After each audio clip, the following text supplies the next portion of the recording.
এই পেরেকটার কালার কিন্তু এখন আছে সিলভারি হোয়াইট, ঠিক আছে। আর এটা হলো কপার সালফেট সলিউশন। তো পেরেকটা এখানে ডিসলভ করা হলো। 30 কাউন্ট কর।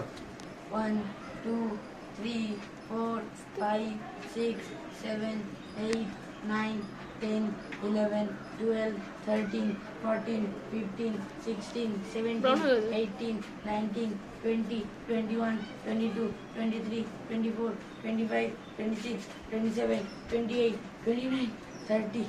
এবার এই কপার সালফেটটা বার করা হলো, আরেকটা টেস্ট টিউবে নিলাম। Pink colour. কালার কি হয়ে গেল? ব্রাউন হয়ে গেল।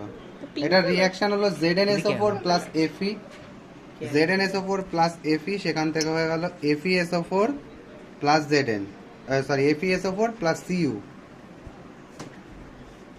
এটা হলো কপার সালফেটের সঙ্গে আয়রনের বিক্রিয়া। আয়রন এখানে কপারকে সাবস্টিটিউট করছে।